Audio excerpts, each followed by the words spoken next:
వారి కుమారులకు మేలు కలుగుటకై వారు నిత్యము నాకు భయపడినట్లు నేను వారికి ఏక హృదయము ఏక మార్గమును దయచేయుదును. దేవునికి స్తోత్రం. ఇక్కడ ప్రవక్త అయినటువంటి ఇర్మియా ద్వారా తన జనులైనటువంటి ఇశ్రాయేలుతో దేవుడు మాట్లాడుతున్నాడు. వారికి వారి కుమారులకు మేలు కలుగుటకై వారు నిత్యము నాకు భయపడినట్లు నేను వారికి ఏక హృదయమును ఏక మార్గమును దయచేయను. దేవుడు అంటున్నాడు, ఏక హృదయం ఏక మార్గాన్ని నేను వారికి దయచేస్తాను. కారణం ఏంటంటే నాకు భయపడినట్లు. దేవునికి భయపడాలి అంటే మనలో ఏకత్వం ఉన్నప్పుడే ఆ భయం వస్తుంది. ఏకత్వం లేనప్పుడు దైవ భయము మనకు కలుగు. కనుక నేను వారికి ఏక హృదయమును ఏక మార్గమును దయచేస్తానని ప్రభు మాట్లాడారు. ప్రక్కనే యేసయ్య గ్రంథము 11వ అధ్యాయము 19వ వచనం మనం చదివితే, వారు నా కట్టడలను నా విధులను అనుసరించి గైకొన్నట్లు నేను వారి శరీరముల నుండి రాతి గుండెను తీసివేసి వారికి మాంసపు గుండెనిచ్చి వారికి ఏక మనసు కలిగి చేసి వారి యందు నూతన ఆత్మను పుట్టించును. ఏకత్వాన్ని కలుగు చేయటానికి మరొక కారణం ఏంటంటే మనలో నూతన ఆత్మను పుట్టించాలి. రాతి మనస్తత్వాన్ని తీసేసి మాంసపు హృదయము కలగాలి అంటే, నా ఆత్మను మీపై ఉంచాలంటే మీలో ఏకత్వాన్ని కలుగు చేస్తాను. దేవునికి స్తోత్రం. అంత మాత్రమే కాకుండా యేసు ప్రభువారు కూడా ఏమన్నాడంటే, యోహాను సువార్త 17వ అధ్యాయం 22వ వచనంలో, మనము ఏకమై ఉన్నలాగున వారును ఏకమై ఉండవలనని నీవు నాకు అనుగ్రహించిన మహిమను నేను వారికి ఇచ్చితిని. హల్లెలూయా. అంటే తండ్రి, కుమారుడు, పరిశుద్ధాత్ముడు ఎలాగూ ఏకమై ఉన్నారో, నీవు నాకు ఇచ్చిన మహిమను నేను వారికి ఇచ్చాను. కారణం ఏంటంటే మనము ఎలా ఐక్యంగా ఉన్నాము. నా రక్తంలో కడగబడిన నా ప్రజలైన వారు కూడా ఏకత్వము కలిగి ఉండాలని వారికి నా ఆత్మనిచ్చాను. 11వ వచనం ఇది యోహాను సువార్త 17వ అధ్యాయం 11వ వచనం. నేనిక లోకములో ఉండను, కానీ మీరు లోకములో ఉన్నారు. నేను మీ వద్దకు వచ్చుతున్నాను. పరిశుద్ధుడైన తండ్రి, మనము ఏకమై ఉన్నలాగున వారును ఏకమై ఉన్నట్టు నీవు నాకు అనుగ్రహించిన నీ నామమందు వారిని కాపాడును. హల్లెలూయా. నీవు నాకు అనుగ్రహించినటువంటి ఈ ప్రజలందరినీ నీవు కాపాడయ్యా. మనం ఏకమై ఉన్నలాగిన వారిని కూడా ఏకపరచు, ఐక్యపరచు. ఏక మనసు, ఏక హృదయం, ఏక మార్గమును వారికి ఉంచు. మనమందరం కూడా ఏకత్వాన్ని కలిగి ఉంటే అందరము ఒకటిగా ఉండాలి. శరీరాలు ఏదైనా, మన యొక్క బ్యాక్గ్రౌండ్ ఏదైనా, యేసుక్రీస్తులో మనం అందరం ఎట్లా ఉండాలంట? ఏక మనసు, ఏక భావము, ఏక తాత్పర్యము కలిగి ఉండాలి. మీలో కక్షలైనను భిన్నాభిప్రాయములు ఏవి కూడా ఉండకూడదు అని అపోస్తలుడైన పౌలు కొరింథీయులకు రాసిన మొదటి పత్రిక 1వ అధ్యాయం 10వ వచనంలో చెబుతున్నాను చూడండి. సహోదరులారా, మీరందరూ ఏక భావంతో మాట్లాడవలెను.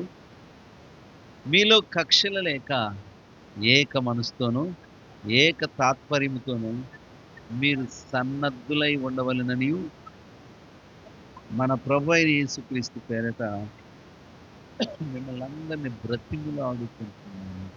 దేవునికి స్తోత్రం. ఏక భావంతో మాట్లాడాలంట. మీలో కక్షలు కానీ, మీలో ఎలాంటి భేదాభిప్రాయాలు ఉండకూడదు కానీ ఏక తాత్పర్యం కలిగి సన్నద్ధులై ఉండాలి. అంటే సిద్ధంగా ఉండాలి. కనుక దేవుడు తన జనులు, తన ప్రజలైనటువంటి వారిని ఎవరు కోరుకుంటున్నారంటే ఏకత్వాన్ని కోరుకుంటున్నారు. మనము ఏకమై ఉన్నాము తండ్రి, వారు కూడా ఏకమై లాగున నువ్వు నాకు ఇచ్చిన మహిమను నేను వారికి ఇచ్చుచున్నాను. నిజమే. ఏకత్వం లేకుంటే ఒకే మనస్తత్వం, ఒకే హృదయం కలిగి ఉంటే ఏం జరుగుతుంది తెలుసా? గొప్ప విజయాలు పొందుకుంటాము. మీరు న్యాయాధిపతుల గ్రంథము 20వ అధ్యాయము మొదటి వచనాన్ని చదవండి. న్యాయాధిపతుల గ్రంథము 20వ అధ్యాయము మొదటి వచనం చదివితే, అంతటా ఇశ్రాయేలీయులందరూ బయలుదేరి దాను మొదలుకొని బేర్షెబా వరకును, గిలాదు దేశం వరకు వారి సమాజం ఏక మనసు కలిగి మిస్పాలో యెహోవా సన్నిధిని కూడింది. ఎక్కడి నుంచి అంట?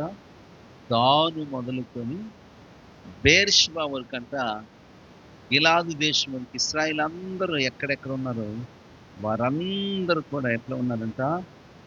ఏక మనస్సు కలిగి మిస్పాలో యెహోవా సన్నిధిని కూడిను.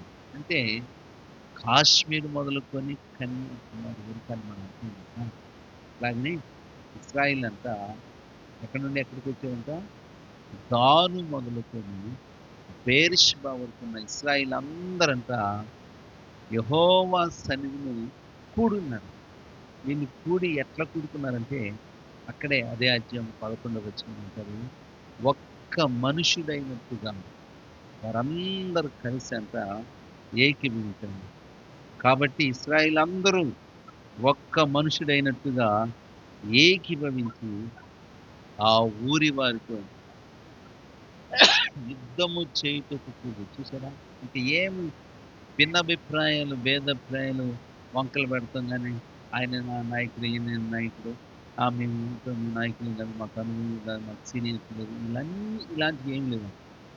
దాను మొదలుకొని బేర్షెబా వరకంతా ఒక్క మనుషుల్లా ఒకే ఆలోచనతో కూడి మీరేం చేశారంట? యుద్ధం చేశారు. శత్రువులందరినీ కూడా అణిచివేయటానికి గల కారణం ఏంటంటే ఒక్కటే మనస్సు కలిగింది. అందరూ కూడా ఒకటైపోయారు. దేవునికి స్తోత్రం. అంటే ఏకత్వంలో జయముంది, ఏకత్వంలో అద్భుతాలు జరుగుతాయి.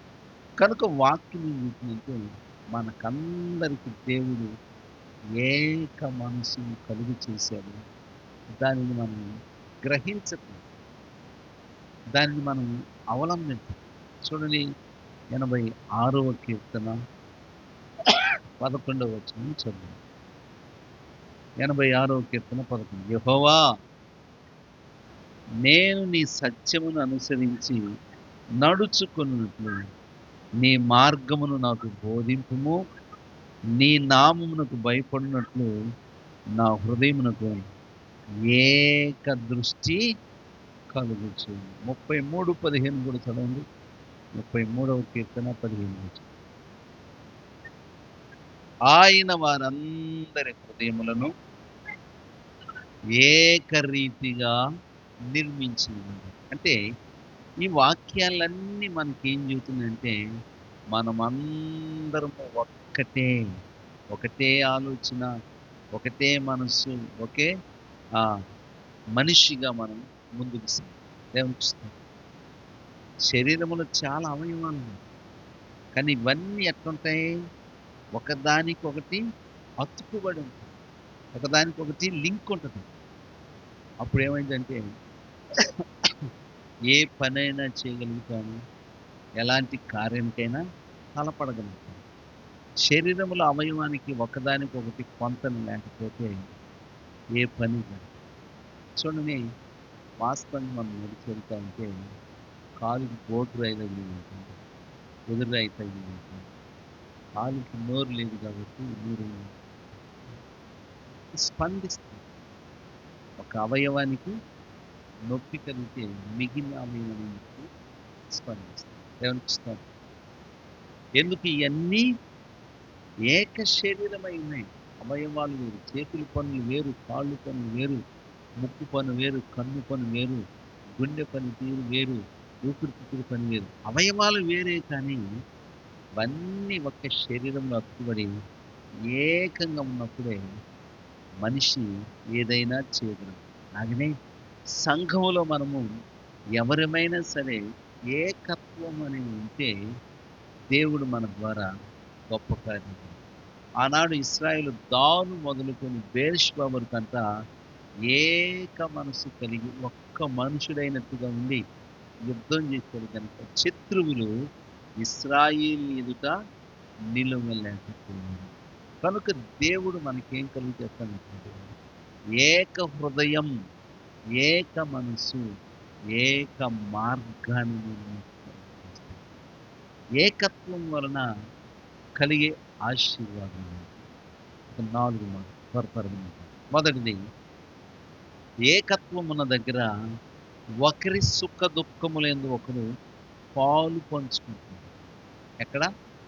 ఏకత్వం ఉన్న దగ్గర ఒకరి సుఖ దుఃఖములందు ఒకరు పాలు పంచుకుంటారు. పేతురు రాసిన మొదటి పత్రిక 3వ అధ్యాయము 8వ వాక్యాన్ని చదివాం. పేతురు రాసిన మొదటి పత్రిక 3వ అధ్యాయం 8వ. తుదకు మీరందరూ ఏక మనస్కులై ఒకరి సుఖ దుఃఖములందు ఒకరు పాలుపడి సహోదర ప్రేమ గల వారును కరుణా చిత్తులను వినయ మనస్కులై ఉండుడి. దేవునికి స్తోత్రం. ఒకరి సుఖ దుఃఖాల్లో ఒకరు ఏం చేయంట? పాలు పంచుకున్నారు. ఈరోజు కుటుంబాలు ఎలా ఉందంటే పేరుకే భార్య భర్తలు. భర్త ఏదైనా పరిణితుడి వల్ల కానీ లేకుంటే కుటుంబ సమస్యలు బట్టి మనసు అంటే భార్య భర్తలు అనుకుంటారు.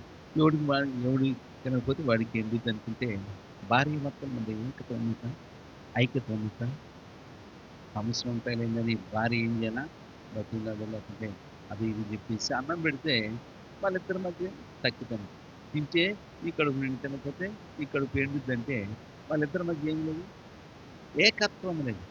అంటే దుఃఖంలో బాధలో పాలు పంచుకోవట్లేదు. ఈరోజు కుటుంబాల పరిస్థితి అదే.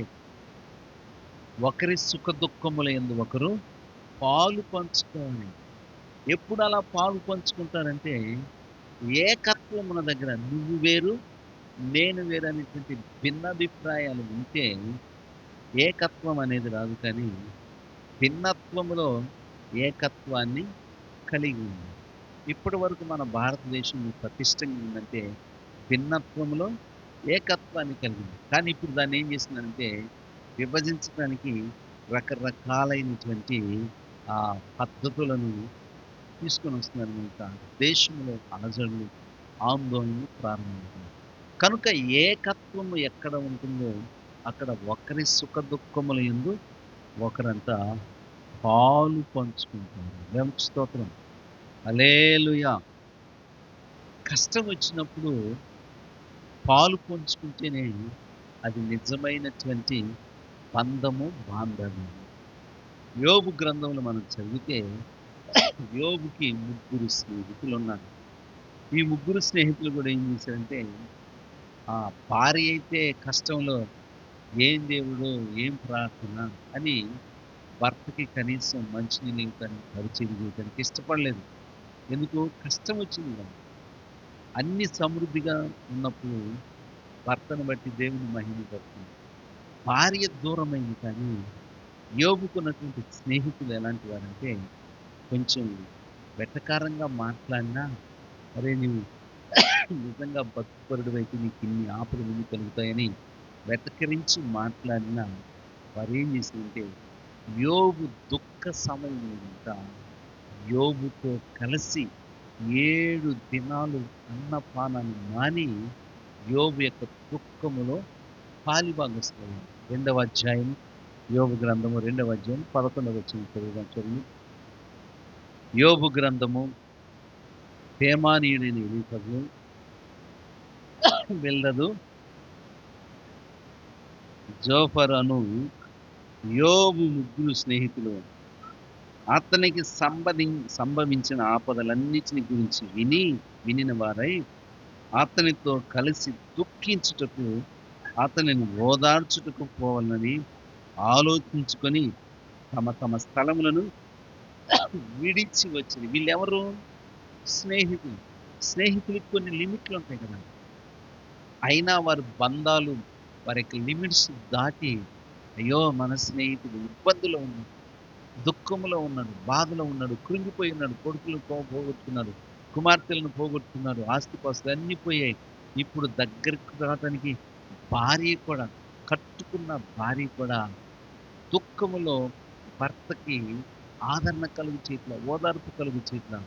కనీసము అతనికి బలపరిచే, ధైర్యపరిచే మాటలు కూడా చెప్పట్లేదు. కనుక మనం తప్ప ఇంకెవరున్నామని చెప్పేసి యోబు దుఃఖ కాలంలో, యోబు కష్టకాలంలో, యోబు కృంగిపోయినప్పుడు వారి యొక్క ముగ్గురు స్నేహితులు కూడా ఏం చేశారంట, వారు తమ తమ స్థలములను విడిచంట యోబును ఓదార్చటానికి, యోబును ధైర్యపరచడానికంట తన దుఃఖములో వాళ్ళు కూడా పాలు పుచ్చుకొని 7 రోజులంట వాళ్ళు కూడా ఆ! ఉపవాసం చేశారంట. నేలను కూర్చున్నారంట. వాళ్ళు కూడా ఏడ్చారు.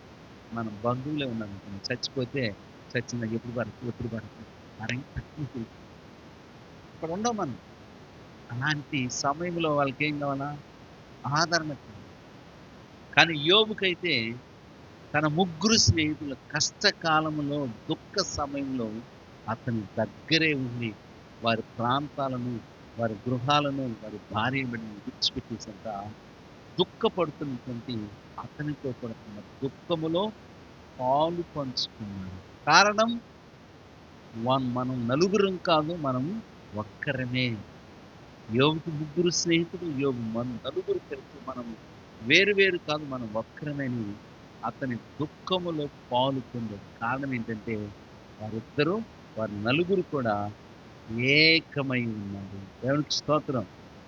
అందుకే బైబిల్ ఏమంటుందంటే ఏడ్చేవాడితో ఏడవండి, సంతోషించేవాడితో సంతోషించండి. చూడండి, రోమపత్రిక 12వ అధ్యాయం 16వ వచనం చూడండి. రోమిలికి రాసిన పత్రిక, ఏడ్చువారితో ఏడువుడి, ఒకనితో ఒకడు మనస్సు కలిగి ఉంది, హెచ్చువాటి యందు మనసుంచక తగ్గువాటి యందు ఆసక్తులై ఉంది. దేవునికి స్తోత్రం. అతను ఏడుతున్నాడు ఇంకా మనం నమ్మకూడదు. చేతనైతే వాడితో కలిసి వీళ్ళు కన్నీళ్ళు పెట్టి పరచాలి. సంతోషం ఉన్నప్పుడు సంతోషించాలి, కానీ గొప్ప విషయాల ఎందు మనసు పెట్టద్దాం. హెచ్చు వాటి ఎందు మనసుంచక తక్కువ వాటి ఎందే ఆసక్తి చూపండి. ఇంకొక వచనాన్ని చూపిస్తే చూడండి, ప్రసంగి గ్రంథము 7వ అధ్యాయము 14వ వచనంలో, దుఃఖ దినమందు దుఃఖంగా ఉందండి, ఆపద దినమందు ఆపద దినమందు యోచించుము, తాము చనిపోయిన తర్వాత జరుగు దానిని నరులు తెలుసుకొనకుండునట్లు దేవుడు సుఖ దుఃఖములను జతపరిచి ఉన్నాడు. చూడండి, సుఖదినమందు సుఖంగా ఉండండి, ఆపద వచ్చినప్పుడు ఏం చేయాలంట? కాస్త ఆలోచన చేయాలి. ఈ ఆపదను ఎలా తప్పించుకోవాలి, ఈ శ్రమ నుండి ఎట్లా తప్పించుకోవాలి, ఈ ఇబ్బంది నుండి ఎట్లా తప్పించుకోవాలి, ఈ కష్టాన్ని ఎలా ఎదుర్కోవాలని యోచించు. సుఖపడేటప్పుడు సుఖంగా ఉండు, ఆపద వచ్చినప్పుడు ఏం చేయాలంట? కాస్తంత ఆలోచన చెయ్యాలి. దేవునికి స్తోత్రం. చనిపోయిన తర్వాత ఏం జరుగుద్దో ఎవరికి తెలియదు. మనం ఎంతసేపు బతుకున్నంత వరకే ఆలోచన చేస్తాం. చనిపోయిన తర్వాత అసలు ఏం జరుగుద్దో కూడా ఎవరికి తెలియదు. కాబట్టి దేవుడు మనుషులకంట సుఖాన్ని, దుఃఖాన్ని జతపరిచాడు. అంటే మానవ జీవితంలో ఎప్పుడు సుఖం ఉండదు, ఎప్పుడు సంతోషం ఉండదు. కానీ ఈ 2 అనుభవాలు గుండా ఖచ్చితంగా వెళ్ళాలి. ఖచ్చితంగా వెళ్ళాలి. కొంతకాలం హ్యాపీగా గడుస్తుంది లైఫ్. కొంతకాలము ఎక్కడ లేనన్ని బాధలన్నీ, లోకం లేని బాధలు నాకేం వచ్చాయన్నంతగా కృంగిపోయే పరిస్థితి. దేవుడు ఈ రెండిటిని జతపరచకపోతే మానవ జీవితంలో మానవ జీవితంలో దైవ చిత్తం లేదు. కనుక అందుకే దేవుడు కూడా సృష్టిలో పగలు, రాత్రి. ఆ! చెప్పండి. అమావాస్య దినాలు, పౌర్ణమి.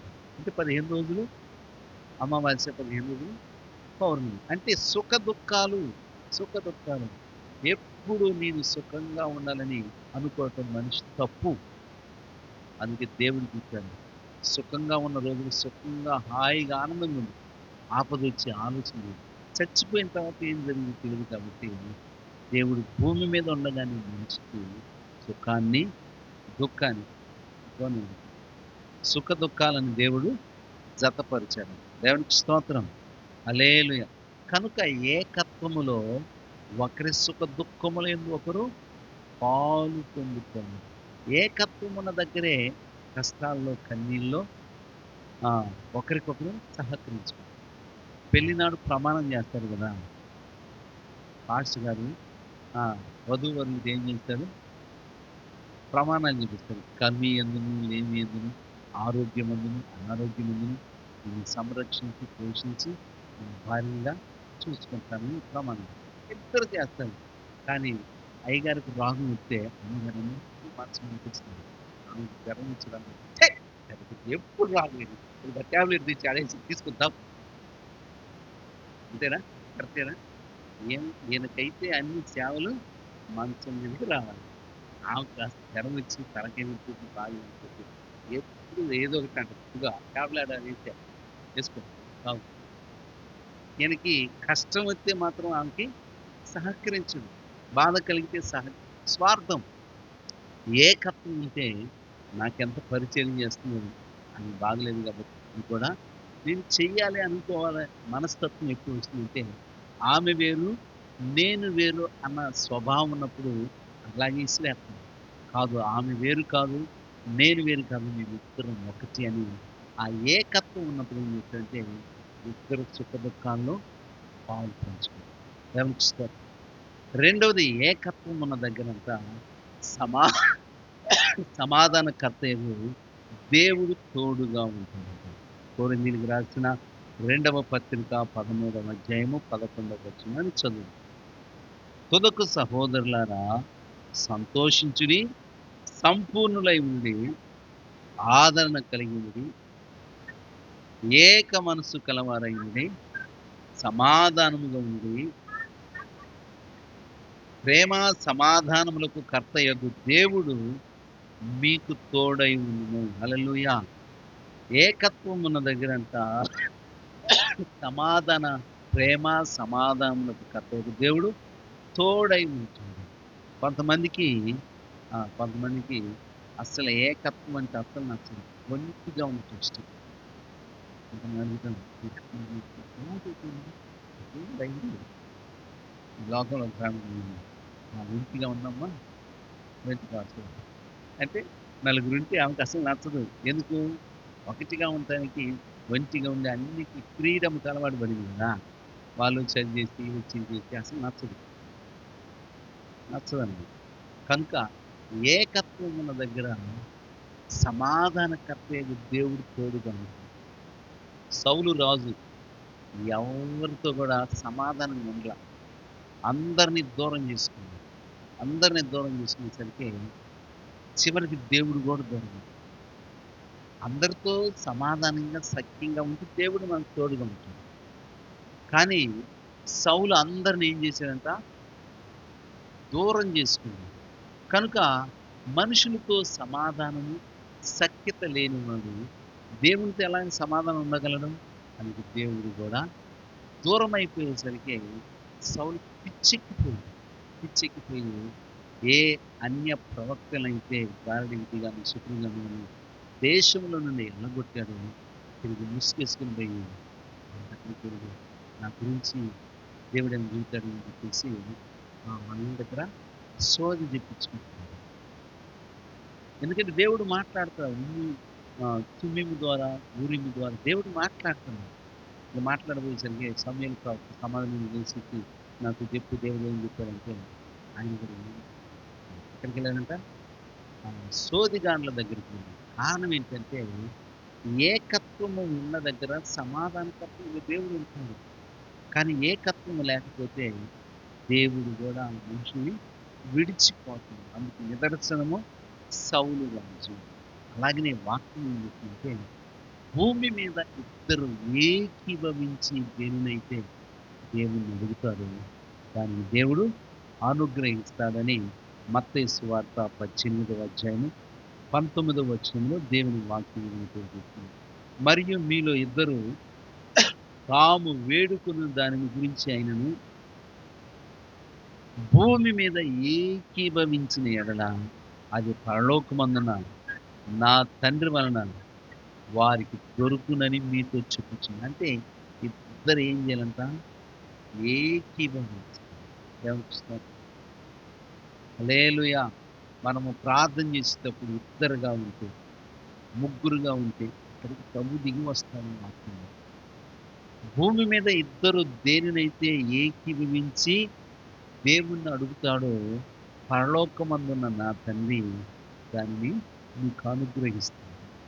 అంటే కొన్నిసార్లు నా ప్రార్థనకు జవాబు రావట్లేదు అని నిరాశపడుతుంటారు. నీ ప్రార్థన నీదే, నా ప్రార్థన నీకు తిరిగి మాకు తెలుసు, నీకు నాకు చేసింది అన్నట్టుగా ఉండకూడదంట. ఒక అంశం గురించి, ఒక సమస్య గురించి, ఒక ప్రార్థనాక్కర గురించి ఇద్దరు ఏకీభవిస్తే పరలోకములో ఉన్న తండ్రి అంట మనం ఏదైతే అడుగుతున్నామో దానికి జవాబిస్తున్నాడు. అంటే ఏకీభవించేటువంటి మనస్సు లేకపోతే దేవుడు మనం ఏదడిగినా అనుగ్రహించడు. కొంతమంది చూడండి, అందరూ ప్రార్థన చేస్తుంటే ఆమెకప్పుడు కళ్ళు జరుగుడు బయటికి జరుగుతుంది. ఇంకా కొంతమంది ఉంటారు, అందరూ ప్రార్థన చేస్తుంటే ఆమెకు బయటికి జరుగుతుంది. పాట పాడుతుంది. దీన్ని ఏమంటారంటే ఏకీభవించే విధానం కాదు. మోకరించి అందరూ ప్రార్థించాలి. దేవునికి స్తోత్రం. ఒక అంశాన్ని బట్టి ప్రార్థన చేసినప్పుడు ఆ అంశాన్ని అందరూ ఎత్తిపట్టి కలుగునుగాక ఆమేన్ ఆమేన్ అని ఏకీభవిస్తే పరలోకంలో ఉన్న తండ్రి దాన్ని అనుగ్రహిస్తాడు. చూడండి, యేసు ప్రభువారు పునరుద్ధరణ అయిపోయినాక శిష్యులు రోమా గవర్నమెంట్ వారికి భయపడి ఒక ఇంట్లో తలుపులు వేసుకుని ప్రార్థన చేసుకున్నప్పుడు ప్రభా నువ్వు పునరుద్ధానం అయిపోయి ఇప్పుడు ఆదరించేసేవాడు ధైర్యం చెప్పేవాళ్ళు నేను భయపడుతున్నాను. అందరూ ఏక మనసుతో దేవునికి ప్రార్థన చేస్తున్నప్పుడు సమాధానకర్తయ్య దేవుడు అంతా వారి మధ్యలోనికి వచ్చాడు. యోహాను సువార్త 20వ అధ్యాయము 19వ వచనాన్ని 26వ వచనాన్ని చదువు. ఆదివారం సాయంకాలమున శిష్యులు యూదులకు భయపడి తాము కూడి ఉన్న ఇంటి తలుపులు మూసుకొని ఉండగా యేసు వచ్చి మధ్యన నిలిచి మీకు సమాధానం కలుగునుగా కానీ వారితో చెప్పారు. అంటే వారందరూ ఏం ప్రార్థన చేస్తున్నారు? అయ్యా నీవే నిజమైన దేవుడు, పునరుద్ధానం యేసే క్రీస్తు, క్రీస్తు యేసని మేము నీ శిష్యులుగా మీ మాటలు ప్రకటిస్తున్నాం, నీ మరణ పునరుద్ధానం ప్రకటిస్తున్నాం. కానీ యూదులు మెస్సయ్య ఇంకా రాలేదు, రక్షకుడు రాలేదు, యేసు వడ్లవాని కుమారుడు, వాడిని ఎలా మీరు ఆరాధిస్తారు, ఆయన ఎలా ప్రకటిస్తారని మమ్మల్ని ఇబ్బంది పెడుతున్నారని యూదులకు భయపడి తలుపులు వేసుకొని అందరూ ఒకే అంశము ఏకీభవించి ప్రార్థన చేసినట్లంట ప్రభు వారి మధ్యలోకి సమాధానకర్తయ్య దేవుడిగా దిగి వచ్చాడు. అంటే ఏకీభవించిన దగ్గర దేవుని సమాధానకర్తయ్య దేవుడు తన కరుణా వాత్సల్యంతో దిగి వస్తాడు. 26వ వచనం, 8 దినములైన తర్వాత మరలా లోపల ఉన్నప్పుడు తోమ వారితో కూడా నేను తలుపులు మూయబడినగా యేసు వచ్చి మధ్యన నిలిచి మీకు సమాధానము కలుగునుగాక. హల్లెలూయా. అంటే వారందరూ ఏకీభవించి ప్రార్థన చేస్తున్నప్పుడు మరలా రెండవసారి తోమ వారితో ఉన్నప్పుడు, ఒకసారి ప్రత్యక్షమైనప్పుడు తోమ, రెండవసారి ప్రత్యక్షమైనప్పుడు తోమ వారితో ఉన్నప్పుడు మరలా సమాధానకర్తయగు దేవుడు ఒకడు. అంటే ఎక్కడ ఏకీభవించి ప్రార్థన చేస్తారో అక్కడికి సమాధానకర్తయగు దేవుడు దిగి వస్తాడు. దేవునికి స్తోత్రం. మొదట ఏం చెప్పాను? ఏకత్వం ఉన్న దగ్గర సుఖ దుఃఖాలలో పాలు పంచుకుంటాం. మీ కుటుంబంలోనైనా, సంఘంలోనైనా, సమాజంలోనైనా ఒకరి సుఖ దుఃఖములలో ఒకరు పాలు పంచుకుంటున్నారంటే వాళ్ళు యూనిటీ, ఏకత్వం ఉందని అర్థం. అలాగనే ఏకత్వం ఉన్న దగ్గర సమాధానకర్తయగు దేవుడు దిగి వస్తాడు. మూడవది, ఏకత్వం ఉన్న దగ్గరికి పరిశుద్ధాత్ముడు దిగి వస్తాడు. ఎవరు దిగి వస్తారంట? పరిశుద్ధాత్మ. అపోస్తల కార్యగ్రంథము మొదటి అధ్యాయము 14వ వచనాన్ని మనం చదివితే, వీరందరును వీరితో కూడా కొందరు స్త్రీలను యేసు తల్లి అయిన మరియు ఆయన సహోదరులను ఏక మనసుతో ఎడతెగక ప్రార్థన చేస్తున్నారు. దేవునికి స్తోత్రం. వీరందరూ ఏం చేస్తున్నారంట? వీరితో కూడా కొందరు స్త్రీలను యేసు తల్లి అయిన మరియు ఆయన సహోదరులను ఏక మనసుతో ఎడతెగక ప్రార్థన చేయుచున్నారు. అప్పుడేం జరిగింది? 2వ అధ్యాయంలోకి వచ్చేసరికి పరిశుద్ధాత్మ దేవుడు అగ్నిజ్వాలలుగా విభాగింపబడి వారిలో ఒక్కొక్కరి మీద రాలుగా అందరూ కూడా వాక్శక్తిని పొంది ఆ వాక్శక్తి వారికి శక్తిని అనుగ్రహించబడి అన్య భాషలను మాట్లాడతారు. అంటే ఏకత్వం ఉన్న దగ్గర ఏక మనసుతో ప్రార్థన చేస్తే పరిశుద్ధాత్మ దేవుడు దిగి వస్తాడు. వారిని శక్తితో నింపుతాడు. దీనికి కారణం ఏక మనస్కులై వారందరూ కూడా ప్రార్థన చేస్తారు. అంటే 120 మంది మేడగదిలో కూడి ఒకే అంశం గురించి ప్రార్థన చేస్తారు. ప్రభువా, మీరు శక్తి పొందేంత వరకు యెరూషలేములోను యూదయను సమరయ దేశాలకు వెళ్ళక ముందు శక్తిని పొందుకున్న తర్వాత నాకు సాక్షులుగా మీ స్వార్థ ప్రకటించండి. మాకు శక్తిని ఇయ్యయ్యా, మాకు నాయన అభిషేకం ఇయ్యని వారందరూ ఏకీభవించుకుంటా ప్రార్థన చేస్తున్నారు. పరిశుద్ధాత్మ శక్తి వారి మీదకి దిగి వచ్చింది. దేవునికి స్తోత్రం. హల్లెలూయా. ఇంకా యెహెజ్కేలు గ్రంథము 37వ అధ్యాయం 7వ వచనం మనం చదివితే ఇక్కడ చెల్లాచెదురైనటువంటి ఎముకలన్నీ కూడా ఒక్క దేహముగా, నరములుగా, కండరములుగా, ఎముకలుగా, మాంసంగా సమకూర్చబడినప్పుడు ఒకదానితో ఒకటి కలుసుకొని ఆయన నాకిచ్చిన ఆజ్ఞ ప్రకారం నేను ప్రవచించుచుండగా గడగడమను ధ్వని ఒకటి పుట్టును. అప్పుడు ఎముకలు ఒకదానితో ఒకటి కలుసుకుంది. అంతకుముందు చెల్లాచెదురైపోయాయి. పుర్రె వేరైపోయింది, చేతులు ఎముకలు వేరైపోయాయి, కాళ్ళు ఎముకలు వేరైపోయాయి, ఈ యొక్క పక్కటి ఎముకలన్నీ చెల్లాచెదురైపోయాయి. అక్కడ విస్తారమైన ఎముకలు ఉన్నటువంటి లోయలోకి వేసుకెళ్ళి దేవుడు తీసుకెళ్ళి ప్రవచనం చెప్పగానే ఆ ఎముకలన్నీ ఒక శరీరానికి సంబంధించిన ఎముకలన్నీ కష్టం జరుగుతుంది. అట్టా ఒకదానికొకటి ఎముకలన్నీ అతుక్కున్నాయి. తర్వాత శరీరం వచ్చినంత, మాంసం వచ్చినంత, నరాలు వచ్చినంత. అప్పుడు గడగడగడమనే ధ్వని పుట్టింది. జీవాత్మ కలుగునుగా కనగానే దేవుడు వారిలోనికి జీవాత్మను పంపించింది. దేవునికి స్తోత్రం. హల్లెలూయా. ఒకదానితో ఒకటి కలుసుకుని. నిజమే. ఏకత్వం లేకపోతే ఏమి సాధించాలి? ఒక హాస్టల్ అంతా ఒక హాస్టల్ అంటే పిల్లల్ని ఏం చేస్తామని హాస్టల్లో మొత్తం రోజు ఉప్మా అంటే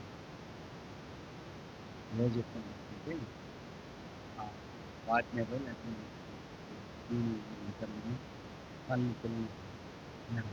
రోజు ఉప్మా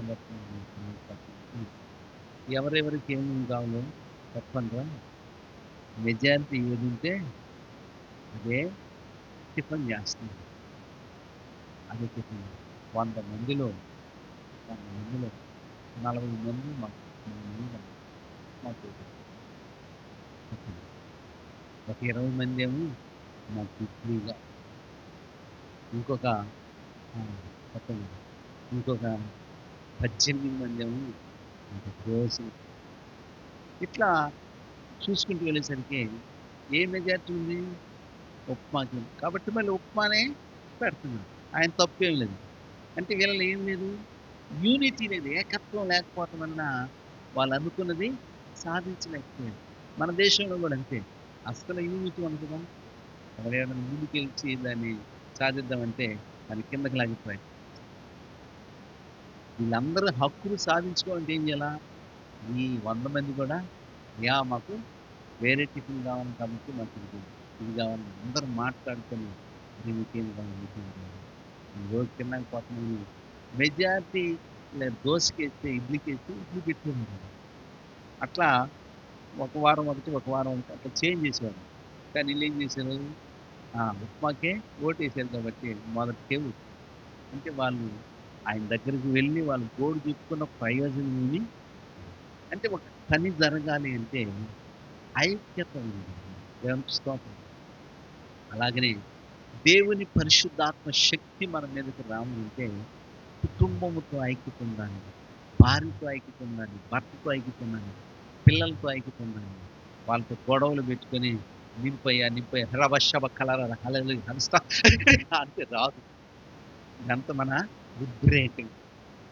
యూనిటీ లేకుండా, ఐక్యత లేకుండా పరిశుద్ధాత్మ దేవుడు మన పైకి దిగి రాడు. ఆయన మనలో ఉండాలి. మనతో మనల్ని నడిపించాలంటే మన కుటుంబంతో ఐక్యత ఉండాలి. సంఘంతో ఐక్యత ఉండాలి. సమాజంతో ఐక్యత ఉండాలి. మన మనస్సాక్షి మన మీద నిందారోపణ ఉంటుంది. నువ్వు అసమాధానంగా ఉన్నావు.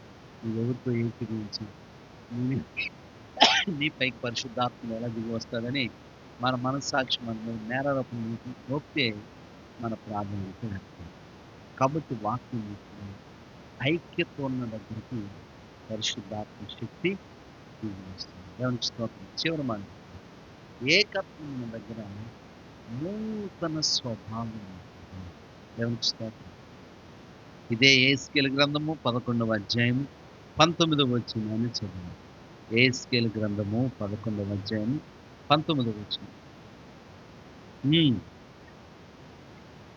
నా కట్టడలను నా విధులను అనుసరించి గైకొన్నట్లు నేను వారి శరీరంలో నుండి రాతి గుండెను తీసివేసి మాంసపు గుండె నుంచి వారికి ఏక మనసు కలుగు చేసి వారి యందు నూతన ఆత్మను పుట్టించాను. ఏకత్వం ఉన్న దగ్గర నూతన ఆత్మ, నూతన ఆత్మ. ఇక రాజకీయ మనస్తత్వం ఉండదు, కఠిన మనస్తత్వం ఉండదు, కానీ నూతన స్వభావాన్ని కల్పిస్తుంది. నూతన స్వభావం మన మీదకి రావాలంటే మనలను వెనక్కి తీసే ఆలోచనలు, స్వభావాలన్నిటిని కూడా మనం ఎదుర్కొన్నాం. లేదు, మీరు సమూయేలు మొదటి గ్రంథంలో చదివితే 10వ అధ్యాయం 1వ వచనం నుండి 8వ వచనం చదివితే చదువు. అప్పుడు సమూయేలు తైలపు బుడ్డి పట్టుకొని సౌలు తల మీద తైలం పోసి అతన్ని ముద్దు పెట్టుకొని యెహోవా నిన్ను అభిషేకించి తన స్వాస్థ్యం మీద చెప్పి లాగు సెలవిచ్చును. పోయిన తర్వాత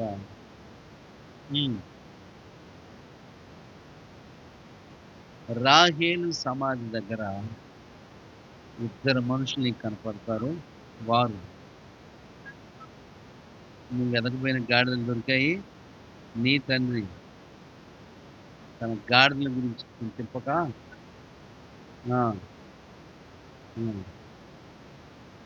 దేవునికి స్తోత్రం. ఇక్కడ సౌలు మీదకి నూతన ఆత్మ రావటానికి దేవుడు తైలపు బుడ్డి చేత, సమూయేలు చేత అభిషేకించాడు. ఇప్పుడు సౌలు దగ్గరికి ఇద్దరు మనుషులు వచ్చారు. ముగ్గురా ఇద్దరు మనుషులు వచ్చేసి ఏమంటున్నారంటే, అప్పుడు సౌలు రాహేలు సమాధి ఉన్న స్థలానికి వచ్చింది. రాహేలు ఆత్మ ఏంటంటే వెనకకు లాగే ఆత్మ. భక్తిలో నుండి గాని, విశ్వాసంలో నుండి గాని, ఏ విషయంలోనైనా వెనక్కి లాగే ఆత్మ రాహేలు ఆత్మ. రాహేలు సంబంధం దగ్గర రాని ఇంతకుముందు చూసి అన్నాడు, "సౌలా నీ గాడిదలు దొరికాయి. ఇక నేను వెతకాల్సిన పని లేదు. మీ నాన్న నీకు కడుపులో తిరిగి పడుతున్నాడు రా" అని వెనక్కి లాగాడు. ఈయన మీద ఏం పోయబడింది? సమూయేలు తైలపు కొమ్ము తీసుకొని అభిషేకించాడు. అభిషేకం పోయబడింది. ఇప్పుడు నూతనమైన వ్యక్తిగా మార్చడానికి ఈ యొక్క రాహేలు సంబంధం దగ్గరికి వచ్చేసరికి ఇద్దరు మనుషులు ఏం చేస్తారు? మీ నాన్న నీ కోసం ఏడుస్తున్నాడు, దుఃఖపడుతున్నాడు, నా కొడుకు ఎటుపోయాడు, ఇంకా తిరుగుతాడు అని అతను నూతన ఆత్మను పొందుకోకుండా వెనుకకు తీశాడు. తర్వాత ఏం జరిగిందంటే మరలా ముగ్గురు ఏం చేశారంట? అగపడి ఆ! హ్మ్. హ్మ్. అసలు నిన్ను ప్రశ్నలు అడుగుతారు. నీకు రొట్టెలిస్తారు. అవి తీసుకొని శుభ్రంగా తినేసి దేవునికి స్తోత్రం. అంటే ఎంతసేపటికి సౌలుని నూతన ఆత్మ పొందకుండా వెనక్కి దిగుతుంది ఆటంకాలు వస్తాయి. మీకు సౌలు రాహేలు సంబంధం దగ్గర ఇద్దరు మనుషులు ఎదుర్కొన్నారు. వాళ్ళు ప్రశ్నలు అడిగిన వాళ్ళ నాన్న మీద మమకారం కలిగి మాట్లాడినారు. దాన్ని జయించుకుంటూ ముందుకొచ్చారు. మరలా ముందుకొచ్చిన తర్వాత మరలా ముగ్గురు మనుషులు కనపడి 2 రొట్టెలు ఇచ్చారు. తీసుకొని తినో ఇబ్బంది లేదు. కానీ ఏం తినలేదు. మరలా ఏం జరిగింది? ఆ! ఇలాగున ప్రవక్తల సమూహం ఎదురుపడింది. ఇప్పుడు సౌలు ప్రవక్తల సమూహంతో కలిసినప్పుడు అతను మీకు నూతన ఆత్మను రప్పించాడు. 6వ వచనం. యెహోవా ఆత్మ నీ మీదికి బలముగా దిగి వచ్చును. నీవు వారితో కలిసి ప్రకటన చేయుచుండగా నీకు క్రొత్త మనసు వచ్చును. దేవునికి స్తోత్రం. క్రొత్త మనసు, నూతన స్వభావం రావాలి అంటే కొన్ని ఆటంకాలను ఎదుర్కొని ముందుకు వెళ్తే, కొన్ని భవబంధాలను, మమకారాలను తెగించి ముందుకు వెళ్తేనే మనం నూతన ఆత్మను పొందగలం. లేకపోతే నూతన ఆత్మ మన మీదకి ఎవడైనా క్రీస్తునందున్న వాడు నూతన సృష్టి, పాతవి గతించును, ఇదిగో సమస్తము క్రొత్తవైనని 2 కొరింథీ పత్రిక 5వ అధ్యాయం 17వ వచనంలో పౌలు చెప్పించాడు.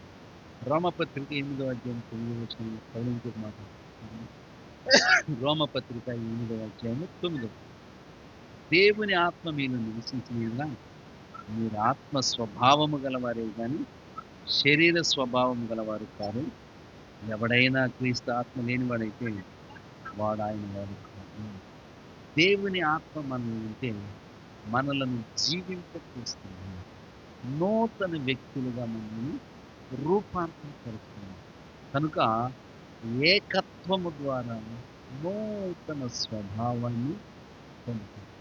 కనుక దేవుడు తన జనులైన ఇశ్రాయేలుకి అంటున్నాడు, నీ కుమారుల మీదను నీ కుమార్తెల మీదను ఆ ఏక హృదయాన్ని, ఏక మార్గాన్ని తెలియజేస్తాడు. ఎందుకు?